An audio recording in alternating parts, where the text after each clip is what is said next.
boy, they really go down to small size. At the base, it's probably 2.5 inches or more, 2 3/4 inches. And the top element at the top is about the size of your finger. And it's all split aluminum. 4 sides are all cut. And really nice quality hose clamps that are, I think they're zinc. Zinc and stainless steel. They're hose clamps there. And then the ground plane elements are 11 feet long, and they start out at about, I don't know, maybe your forefinger, the base of your forefinger, if you got a small thumb. And the base elements are 11 foot long, and they don't waste any time to go to a very small element like the size of your finger, just like the one on top. So, and we already had some 60-mile-an-hour winds come through with the storm, and it handled it fine. But originally I wasn't going to guy it, but boy, it was really bending over pretty good. I wasn't really worried about it, but I decided to, my son wanted me to guy it, so I decided to go ahead and guy it. And first I put 3 on there, and it seemed like it needed more. I'm going to end up with 6 guy ropes on it there, and the base don't really move around, and those bottom elements maybe wiggle at the best in 60-mile-an-hour wind. And that tall piece, it does bend over, I don't know, can't really tell you about how far, maybe 3 to 4 feet maybe, bending over a little bit there, so it does catch the wind. And then if you hold the mast, boy, when it's windy, boy, that thing is vibrating and stuff there, so we weren't going to go with that much concrete, but my son didn't want it falling on my neighbor, so he put 400 pounds of concrete down there, and I'm kind of glad to it. I kind of underestimated the 43 foot there, how much torque was on there. And eventually I'm going to put a electric winch on there just to make it that much simple for me because I'm disabled. I got a bad shoulder, so a cranking that wouldn't be a good idea. So, and I wish I would have saw this design. They put a winch right on the same post that the tilt-over was on. And we didn't do that. My post only comes up like a foot out of the ground there. Yeah, that's maybe 2 feet, something like that. So, anyhow, W5IUA, KB9WLF. KB9WLF, W5IUA. Oh, wow, interesting. Yeah, that's, I was going to say, you told me how many elements there were, and I would say that'd have to start off pretty good size to get the job done there. And I think guying it, the concrete is really smart. I did some tower design just not too long ago. My career is telecom, and did some projects for towers, and we did tower structurals and whatnot, and that's definitely the way to go. Yeah, 40 feet, you need to have some guys on that thing. One more question about the radios. Now, are they at 90 degrees from the, are they straight out or do they slope over? Yeah, they're straight out. They don't slope at all. My guy rope slopes, and I'm probably going to change out my guy rope for guy wire, but right now, I don't know. I'll probably talk to Tom again before I do that. He designed the antenna and computer analyzed it and, the whole 9 yards there, so he knows a whole lot about it. And so I don't know, but I think I would probably help it if I had some longer radios on there. And I could put quite a number of them at 34 feet, and then I got 3 that are about 50 or 60 feet long. So I just haven't got to putting up the wires, but I think it'll help it out, but I don't know if it needs any help. But I did think if I use the wire, it's going to be a little bit harder to see than a rope, trying to keep things as aesthetic as possible with my wife, which is really not too good. This thing is big and bold, and it's there, but anyhow, but the rope is just wire, would minimize it there, so, but I don't know, I would think it would help, but I don't know, so I'll probably give the the designer a call and shoot it by them there. But they make a conventional 40 meter one, and it's got the base elements are shorter, and I think the radiator is still 43 feet, and they call these ground plane verticals. Yeah, it looks just like a big CD antenna, except for it's got 6 elements on the bottom, and then just the straight radiator up at the top with a little plastic cap. There's no whatever up there, I forgot what they call it, capacity head or anything like that. It's just straight up there. And stand by, we got a breaker here, we'll see what's going on. What do you want? Break over.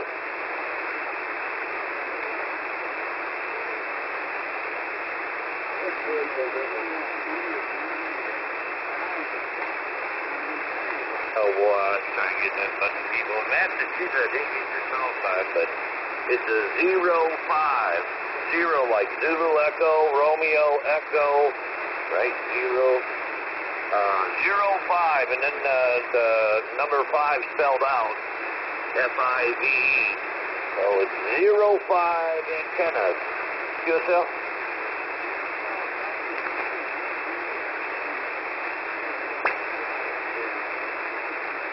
Yeah, they're kind of pricey, but what is, well, I'll tell you what's not pricey is the Hustler vertical. I got one of those, and I think that's one of the best antennas for the money. Anyhow, back to W5IUA, KB9WLF. KB9WLF W5IUA. Okay, well, I missed that last comment you made. Did you say Hunter? I didn't hear what that you said was a good antenna. Over. Oh, Hustler. Oh, okay, yes, I know about that. Okay, very good. Well, my opinion about the radios is that, there's been lots and lots of studies done on this, and there's all kinds of opinions, but mine is that you can put some more radios in, but it's not going to make that much more difference. I mean, it depends on what you want to accomplish. On the lower bands, maybe more difference than the rest, but ground plane verticals are really good. I can tell you, I made one for 17 meters. It was a quarter wave vertical with 3 elevated radials that were 45-degree radials, and it was an awesome antenna on 17 meters. It's a monoband antenna, but I think I'm sold on elevated radials. I think they're good stuff there, Carl. Over. Yeah. Honestly, to tell you though, with the Cliffcraft and the other one, they got like these 4-foot long little dangling radios. I don't think they worth a damn. And they're just way too short to really know. So at 11 feet, and then 11 feet for total is from end to end is 22 feet. So I got about a 22-foot round deal underneath this vertical there. So far my ground-mounted vertical, I had to take my elements off today. I got tree roots in the yard, and I can't bury tree roots, so I got these little radios that I got little alligator clips that I put them on there, and I got a little stake. I stake them on. I only put 3 radios on there, but it really does make a big difference. And it also made a difference was grounding it. Now this big vertical, we grounded with 2 9-foot solid copper ground rods, and then we got solid copper 6-gauge grounding wire, and we buried the radials that just came up along the pipe with the ground radio wire, and then I had Home Depot didn't have a single thing, but they had the doubles, and I needed a double one anyhow, so I brought those 2 ground wires and mounted it on the inside of the tilt mechanism that we built. And then from the antenna, I have a 600-volt welding cable line. I don't know, it's double aught or something. It's big. It's probably inch. It's big stuff, man. Anyhow, I got that coming down, going to a regular copper lug, screwed on to those other copper ground rods that come up out of the ground. They all hit a central point and they all screw in there. And so I got 2 ground rods on it, and then before it comes into the house, I have 3 more ground rods that it comes through. So that might be helping it there. I was thinking, well, if I would have had a little bit more money, I might have gone 4 ground rods, on it each way, but I started running into money issues and stuff there, and I got some radio equipment I want repaired, and I'm getting close to not having enough money, so and I want to get this stuff bought out and done with, so I ain't got to mess with it anymore. I'm trying to get away from buying equipment and stuff. I'm trying to keep what I got going and retire my hobby, so to speak. Retire the spending on it there, and I ended up spending another $1,000 that I wasn't even planning, thanks to junk tuners that people make and claim they can handle it when they can't. So, and I pay a lot of money for junk. So I found some good stuff, and I'm pretty happy now, but it cost me another $1,000, so I got about $3 grand left, and I don't know. And I'm thinking the couple of radios I got, if I didn't have them fixed, I could buy a brand new 7300, which probably would be the right thing to do, but I like my other 2 radios, so I don't know. Thank you, the W5IUA, KB9WLF. KB9WLF W5IUA, 100% copy. I'll tell you about the 7300. I've had it for about 2 months now. I actually swapped it for another radio I had here with a guy locally, and he traded me for it, and so I've had it for a couple months now, and it's a nice radio. It's got a lot of good features. Of course, I really like the spectrum scope. It kind of changes the paradigm on how we look at the bands and who's operating and everything. I think one thing I'd do different is if I was buying one today, I'd probably take a hard look at the ASU. The FTDX10 is a little more money. It's about $1,700, I think, for that. And you can argue about the receiver and what's better after that, but the reason I have my eye on that one is, the screen on this radio is about 4 inches, and that's good, but the nice thing about the ASU is it's got an external monitor port, so you can take that screen output and put it on as big a monitor as you want. You could turn 4 into 40, and that makes a world of difference, especially for this old guys, and so that feature I really like. So I think if I was buying today, I'd look at the ASU. That's just my opinion there, Carl. Over. Yeah, I don't know. I had enough money to buy the brand new 101 MT or either or, and but at that time nobody had any of the 101s around, and I was kind of stupid. I didn't seem to like the 3D screen at all, but I didn't really think that one through. I should have known that there'd be other screens you could go to, but I didn't think of that.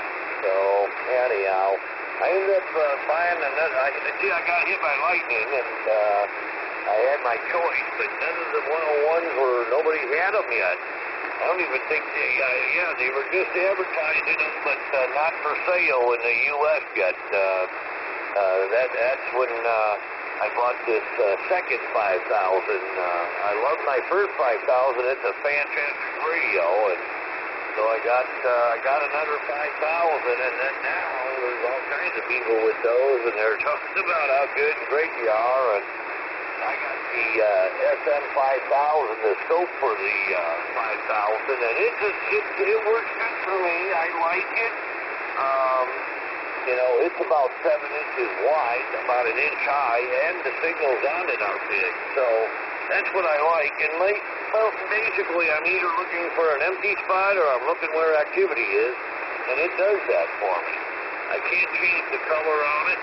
I can change the contrast. I can change the all the scope functions and stuff there, or the amount of space and all that kind of good stuff. I can change all that, but basically I got black on white and only one receiver, but I got an AD button I can push, and instantly the second receiver will be on the scope. So yeah, it's not at the same time, but I can really, if you learn to work the radio, I can switch and take a look on that band and then switch back, so there's a lot of versatility with this 5000.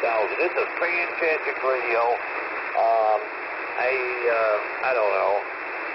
I probably would have liked the 101 there, but I didn't do that, and now I just ain't got the money, and everybody's selling their 5000, I think, now, and I probably wouldn't get a very good dollar for it, so, and it's not that old, maybe a year and a half old now or something like that. So, and I love the radio, but I got another 5000, but it don't have the scope screen, and I was going to buy one of these little fan adapters that you can put alongside there.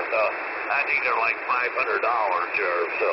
I want to get that, and then I'll have a little bit better of a screen on the other 5000, but I think it would be nothing like the 101 there, but if I wanted to, I got amplifiers and stuff I could sell out and come up with the money, but I don't know.